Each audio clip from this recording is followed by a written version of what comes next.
За өнгөрсөн хичээлдэр бид нар Христийн шуулганы бүрэлдэхүүн ай савын тухай үзсэн тийм үү? Яаж ангилах вэ? Хэдэн чуулган, үндсэн чуулган байдаг вэ? Хэдэн бүл байдаг вэ гэдэг талаар бид үзсэн. За яагаад ийм тав байгаа вэ гэдгийг бид нар ойлгохын тулд чуулганы салт гэдгийг ойлгох хэрэгтэй байна. Гэхдээ бид нар чуулган анх хизээ үүссэн бэ гэж ярих юм бол манай арны ойролцоогоор 30-аас 33 оны хавцаа ариун сүнс ирсэн тэр өдрийг тооцдог. Өөрөөр хэлбэл Үлс намын 2 дугаар бүлгээс бид нар чуулган эхэллээ гэж тооцдог. Хэдийгээр өмнө Есүсийн шавнар байсан ч гэсэн өөрөөр хэлбэл хэдийгээр Есүс яг 12 ичээ сонгоцсон 120 хүнтэй байсан тэнгэр дотоход тэндээс ягаад бид нар чуулганыг тооцдог вэ гэвэл энэ үед ариун сүнсний албан ёсны эрэлт байгаагүй гэж үздэг байхгүй юу?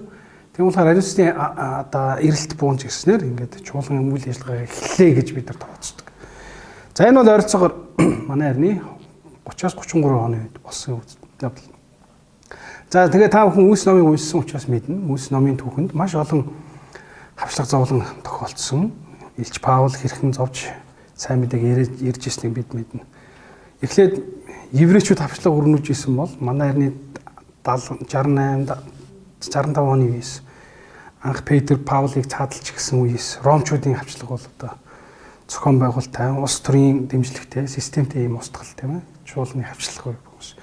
За энэ хавчлаг бол манай харны 4-р зууны ихэнх хүртэл үе 312 оны хүртэл зарим ном зохиолуудаар 313 ч гэдэг за энэ хавцаа тийм үү одоо үргэлжилсэн буюу үүнийг бид нар анхны чуулганы их хавчлагын үе гэж нэрлэдэг. За анхны чуулган гэж энийг хэлдэг. За анхны энэ чуулган манай харны за энэ 30-аас 312 гэдэг бол нэг ойролцоогоор 280 орчим жилийн юм урт түүх байгааг бид мэдж байна. За энэ түүхийг бид нэр түүхэнд одоо юу гэж нэрлэдэг вэ гэвэл даяар чуулганы үе гэж нэрлэдэг. Үүнийг одоо бид нар католик чуулганы. Католик гэдэг үг өөрөө бол тийм үг шүү дээ, тийм ээ. Энэ юу гэсэн үг гэхээр даяар бүх нийтийн гэсэн үг. Энэ үед чуулганд ямар ч хуваагдал байгаагүй, задрал явагдаагүй гэсэн. Гэтэл үүнээс хойш одоо түүхэн нэгэн хурал болсон энийг 431 оны одоо Эфесийн одоо хурал гэж нэрлэдэг. За энд юу болсон бэ гэдгийг та бүхэн бас ойлгуулъя. За сая би өмнөх хичээл дээр ярьж исэн санаж байгаа бол Нестор гэж хүний тухай ярьсан.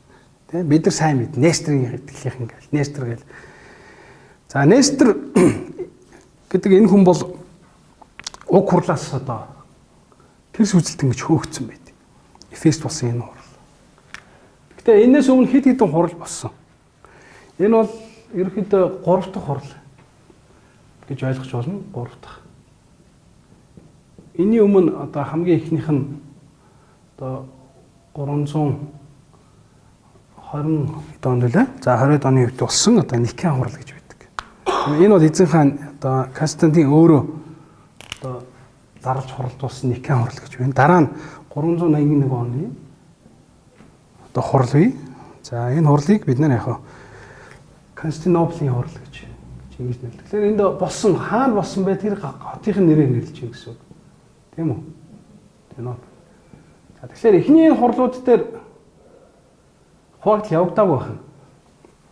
Гэхдээ гол хилцээд байдаг асуудал нь юу байсан бэ гэхээр Христийн одоо мөн чанарын тухай маргаан бол их удаан үргэлжилсэн. Энэ бол ерөөсөө Есүс Христийг Тэнгэрт тодоол анхны Илч Паул, Пет, Иохан нар загтал бичсэн үеэс яригдсан сэдв. Христийн одоо тийм ээ мөн чанарын тухай маргаан бол явсаар хагаад одоо яг 431 онд Есүсийн ээжийн тухай маргаан дээр хурж очсон. Энэ маргаан дамжраа тийм үү. Ер нь бол 325 381 онд Есүс Христ бол бурхан төгсгүн гэдгийг бол одоо бидний итгэдэг тэр одоо итгэлийг бол тунгалаад хүлээмжшэрч. За гэтэл 431 онд Есүсийн их майр хинбэ гэдэг асуултанд хариулах хэрэгтэй болсон. За зарим хүмүүс бол тэр үед Есүсийн ихийг бурхны их гэж маргаж байсан. Зарим нь болохоор хүний их гэж маргаж байсан. Харин Нестор юу гэж нэрлсэн байвал Христийн их гэж нэрлсэн. Уг нь бол энэ нэрнийх ялгаагүй юм шиг боловч Несторыг энэ нэрнийхэн төлөө яг түүнийг одоо тэрс үзэлтэн гэж буруушаасан. За үүнийг зүүнний чуулган буюу Ясерийн чуулган хүлээмжшүүр энэ салтыг бол өөрөөр хэлбэл энэ хөөлтийг бол яг хүлэмжшүүрэг. Өөрөөр хэлбэл хууль бусаар тийм үү одоо шийдвэр гаргалаа гэж үзсэн. Ингэх үндэс байсан. Яагаад бол тэр хуралд Нестор өөрийн биеэр оролцож чадаагүй байхгүй. Замдаа ирж явахт нь хурал олцохгүй явж явах замд нь аль хэдийн яг түүнийг тэр сүзэлд ингээд зарлаад хөөгөөд цөлсөн юм. За эндээс анхны Ассирийн шуулган бие даасан байна гэж бид нар ойлгож байна. За мөн дараагийн хурал хизээ болсон бэ гэвэл үүнээс хойш 451 оны хурал болсон. За энэ хурал дээр нөгөө хөөгөөд исэн яхаа Несторыг зөвтгсөн, зөвшөөрсөн. За цаад чинь үнэн хэлж ижээ гэж.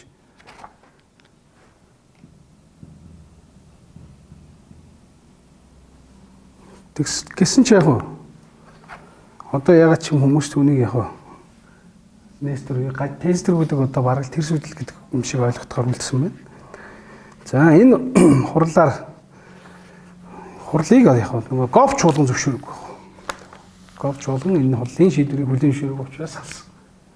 За эндээс яг говч чуулган бие даасан гэсэн үг. За ингээд эхний хоёр гараа авчлаа тийм ээ. Хожим нэлээ хожим. 1054 онд ямар чуулган гараа авчиж байгаа вэ гэхээр ортодокс чуулган гараа авчиж байгаа. За Ромын пап ортодоксын патриарх хоёр нэг харилцан хөөгөөд нэгнийгээ буруутгаад ингээд чуулган салсан байна. За үүнээс хойш дахиад хэдэн жилийн дараа 500 жилийн дараа 1517 онд протестантууд салсан байна тийм ээ. Салбарсан байна гэж ойлгож байна. За ер нь тэгээд явж католик чуулган тийм ээ бие дагаад ингээд 5 бие даасан тийм ээ. Чуулганууд бий болсон байна. Хожим яг энэ ортодокс католик хоёрын сал дээр бол эвлэрэл бол хийгдсэн. Нэгнийгээ одоо харилцан хөөсөнд буруу байсан гэдэг шүрдэгтэй одоо өнгөрсөн тийм үү? Аль хэдийн мянган жил өнгөрсөн. Дахиж нийлэх арга баг. За ийм учиртай байна. За тийм учраас энэ хүмүүсийн хэрэгжилж байгаа Библи зарим тохиолдолд их ялгаатай байдаг.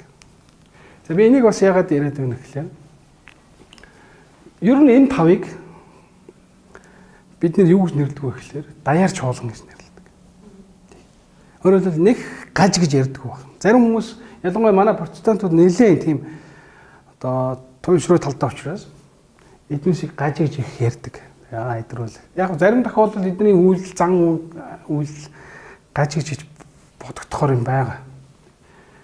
Жишээ нь католик бол надад бол ингээд Марийг бурханчж байгаа нь яагаад сэтгэл нийцдэг тийм ээ. Хүлээн зөвшөөрч чадахгүй би өөр. Бос зүйлийн хувьд бол бас байж болох үз.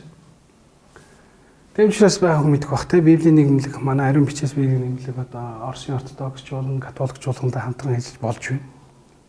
Хэрвээ энэ яг мормон шиг мөн шиг гаж байсан бол бид хизээч эдэртэй хамтран ажиллахгүй шүү дээ. За ингэж яагаад болоод байгааг шалтгаан бол яг одоо тэд өөрсдөө даяар чуулган гэж үздэг. Энэ хүмүүсийг ч бас тэгж үзэх арга. Үзэхээс хэрвээ Нестор гаж бол бид нар 13-аас 14 за тэрнээс өмнө байсан Монголд байсан христчдийг одоо шүрхий бахарх шаардлагагүй болчих яагаад үлдчих гаж тийм үү. Жишээлбэл бид нар 100 жилийн моромчууд илгэрсэн бол бид нар нэг бахархгүй шүү дээ. Моромчууд илгэрсэн гэж яриад нэг сайрхаад байхгүй тийм үү. Тэгэхээр бас яхаа тэднийг бас гажгийн харчвал бид нар жоохон асуудал гарна. Яагаад бол бид нар нөгөө өмнөх түүхээрээ бас төдийлэн сайрхаа баярлаж таа Монгол Чингисийн үед эзэн гүрний үед христийнхэн дэлгэрчээсэн гэж ярихад бас жоохон төвөгтэй болчих. Тийм. За гэхдээ тэднийг бас юу гаж биш гэхэд бас хүргээд байгаа байх гэхээр энэ түүхэн салтууд өөрөө бас яг тийм шудраг явагдаагүй гэдэг ойлгосон. Нэгдүгээрт. Хоёрдугаарт ерөөсөө тэгэл салаа явцсан. Баггүй юу? Тэгээд өөр өөртөөхөө онлыг тийм одоо боловсруулад хөгжүүлээ явцсан. Нэг нь л бие дагаа явцсан. Одоо хэрвээ нэг айл гэж үзэх юм бол хамгийн отхон бид нар л да. Протестант Библийг. За энэ эдгээр бол манаас яг Библиуд нь өөр гэдэг бид ойлгох. Эд бол сэр хэл дээрх Пишитаг уншиж байна. Тэ? Пишита гэдэг. Энэ бол сэр орчуулга байна. За Гофтууд ч гэсэн ялгаа байхгүй яа. Энэ Пишитагийн хувилбараас уншиж байгаа. Тэд нар бол яг грек Библиэс уншихаас одоо бидний хэлдэг хуучин грек бас Септуагинт бид нартай адилхан биш байна. Бас яг грек Библиэс гадна Пишитаг бас хэрэглэх тохиолдол байна. Ер нь бол тэд өөрсдөө Библиэд. За ортодокс ч гэсэн Библи нь биднийхээс зарим тоон өөр шүү дээ. Бид нар бол 66-тай. Гэтэл ортодокс хамгийн ихтэй 85 Библиэтэй байх жишээтэй, тийм ээ. За Гофч болгон бол хамгийн их 85. Ортодокс зарим нь 80-аас 76-аас нэг 80 явчихсан. За бид нар католикийг хэд байдаг гэдэг мэдэн тийм ээ. Бас л яг 75 6 Библиэтэй байна. Бид нар бол 66 Библиэтэй. За гэхдээ бид нар Библийн тоо өөр байгаад бас нэг гайх хэрэггүй. Яагаад гэвэл ер нь түүхийн туршид нэг 85 ном яах вэ? Хэлэлцэгдсэн байдаг. Тэгээ энэ 85 номыг тийм ээ түүх нь яригдсан 85 номыг Библи гэж үзэхгүй нь яах вэ? Эднээсийн өөрсдийнх нь уламжлалтай холбоотой. Гэтэ инглигээд тэднийг бас яг учиргүй илүү ном уншлаа. Одоо Библийг бидний 66 номоос нэмлээ хаслаа гэж бол хэлэх бас аргагүй. Нөгөө Библиэд нэмнэ гэдэг бол хамгийн тодорхой шууд Мууны бичих ном ч юм уу эсвэл Мормын Библи баггүй юу? Ягаад гэвэл тэд бол түүхэн хэлэлцэгдсэн 85 номд багтаж явдаг. Тийм учраас эдгээр эдний Библиуд өөр байгаа ч гэсэн бид нар шууд гаж урсгал гэж хэлж болдгоо байна. Тийм болохоор бид энийг яг даяарч болгоно гэж одоо хүлээж авч болдог. За эндээс бид нар ямар гаргалгаа хийж өгөх гэхээр ер нь чуулган өөрөө 3 хэсэгтэй юм байна гэдгийг бас өөрөөр харж болох гэж байна. Нэгдүгээрт нь юу? Чуулган маань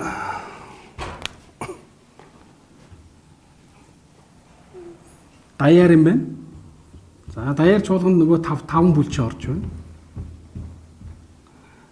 За гэтэл яг урсгал чиглэл гэж нэг юм байдаг. Ялангуяа энэ манай протестантуудаар маш их яригдана. Тийм баха. Яг л протестантуудын 500 жилийн түүх бол өнгөрсөн 500 жилийн түүх бол ер нь урсгал чиглэлийг салбарсан түүх гэж ойлгож байна. Тийм маш их олон урсгал чиглэлүүдийн жишээлбэл Пентекост бай, Каризматик бай. Тийм ээ. Одоо Пресбитериан гэж байна, тийм ээ. Одоо өөр юу байна? Методист гэж байна. Англикан чуулган гэж байна, Лютеран чуулган гэж байна, тийм ээ. Баптистууд гэж байна, Эмишүүд гэж янз бүрийн нэртэй яг урсгал чиглэлүүд байна. За урсгал чиглэл бол манайд л шүү дээ. Тийм биз? Манайд л баггүй юу? Бид нар энэтэй хамтарч ажиллана. Жишээ нь манай Библийн сургалтын төв бол яагаад нэгдсэн бэ гэвэл бүх урсгал чиглэлийг тэнцүү гэж хүлээн авч байгаа, тийм үү? А гэтэл өөр юу байдгүй? Гаж урсгал. Тийм ээ. За жишээл хамгийн том морм байна манад. Дараа нь мөн байна тий. Хамгийн олон мэдэгдэж байна. Сүүлийн үед хятад солонгосоос гаралтай яг шин тэнгэр шин газар гэж байна. Ээж бурхны чуулган гэж байна. Авралын урсгал гайл нэг тий сүүлийн үед бол нэлийн их газар авч байна. За энэ бол гаж урсгал гэж бас нэг. Тэгэхээр христийн чуулган дотроо бас яг даяар юм уу урсгал чиглэл юм уу гаж урсгал юм уу гэдэг бас ялах хэрэгтэй байна. За мэдээж гаж урсгал гинт за би гараад ирэхгүй шүү дээ. Би өнөөдрөөс эхлээд тийм мөн гэдэг гаж урсгал болчих гэж ярихгүй. Тэдний тунд заавал үүх түүх явж байгаа. Яагаад гарч ирсэн. Тэгэхээр би оюутнуудад бас хэлмээр байгаа зүйл чуулганы түүх гэдэг бол нэг талдаа онлын түүх байдаг. Тийм. Онл яаж хөгжиж ирсэн бэ гэдгийг түүх. Сая бид нар ярьлаа. Эхний 300 жилийн хугацаанд Христийн мөн чанар хэн бэ гэдэг талаар маргаан явсан. Энэ бол христолог буюу Христийн онл түүхэн 300-400 жилийн турш өөрчлөгдөж хөгжиж ирсний одоо нэг шинж тэмдэг юм а гэдэг бид нар ойлгоо. Тэгэхээр бид нар энэ 5 бүлийг яагаад гаж гэж ярьдаггүй вэ гэдгийг ойлгох хэрэгтэй байна. Даяар байна. Тэгэхээр даяар гэнэ гэдэг бол бүх юм дээр нийлээд баярлаад байна гэсэн үг биш. Зарим юм дээр бид нар хамтарч ажиллах хэрэгтэй болдог. Жишээлбэл бид нар адилхан хавчигдах үед өөрсдийнхээ хүний эрхийн төлөө хамт зогсох хэрэгтэй болно. Өөрийнхөө Христийн өв соёлыг хамтдаа хамгаалах хэрэгтэй болно. Тийм ээ? За нийгэмд гарч байгаа шийдвэл гаж юунууд байж болно тийм ээ. Одоо ижил хүчний гэрлэлт гэдэг ч юм уу тийм ээ. Нийгэмд гарч байгаа ийм одоо бурхны хуулийг эсэргүүцсэн нийтлэг одоо аюултай үзэгдлийн эсрэг энэ чуулганууд хамтарч. За би энэ үдсэн одоо Сингапурт би өөрөө сурч байсан. Даяар чуулганы нийлээд одоо Христийн одоо мэндэлсэн мэрийг хамтдаа тэмдэгдэг улс орноор тийм. За гэх мэтчлийн юм нийтлэг юм дээр бид нэр хамтрах үйл байдаг. Жишээл манай Монголд бол жишээл Библийн орчуулга дээр хамтарч ажиллаж байна тийм. Яг л нэг Библи уншиж байгаа учраас. Аварсгал чиглэлүүд бол ойлгомжтой тийм ээ. Та бүхэн мэднэ. Бид нар бол ямар саадгүйгээр. Гэхдээ бид нар жоохон ялгаа байгаа тийм үү? Жишээл бид нар ариун сүнсний баптизм байгаа байхгүй гэдгээрээ маргана тийм үү? Чуулганы засаглал одоо нэг хүнд байх ёстой юу? Эсвэл бүлэг пасторууд байх ёстой. Ерөөсөө бүх нийтийн засаглал байх юм уу гэдэг чинь. Гэх мэтлэн бид нар жоохон зарчмын юм дээр яг зөрөлддөг. Гэхдээ бид хамтран гаж урсгалаар бид бол гар нийлж болохгүй тийм. Тэврэлдэж болохгүй, уулзч болохгүй. Ерөө бид нар 3 дугаар явахныг унших юм бол 2 дугаар явахныг унших юм бол тийм хүмүүсийг гэртеж оруулах ёсгүй тийм үү? Бидний хинж моромтой, мөнтэй одоо өөрөө юу хийдэг тийм ээ? Гаж урсгалуудтай болоо. Гар нийлж ажиллаж болохгүй. Бид энэ хүмүүсээс болгоомжлох хэрэгтэй. Ийм хүмүүсээс одоо чуулган хамгаалах хэрэгтэй. Ийм байна. За тэгээд бид нар дараагийн хичээл дээр одоо дорны чуулганы одоо бусад одоо чиглэлүүдийг бид нар үзнэ. Тэрний дараагийн хичээл дээр зөвхөн өрний чуулганы түүхийг тийм ээ ерөөхдөө ярих болно. За өнөөдрийн хувьд бол юм байна.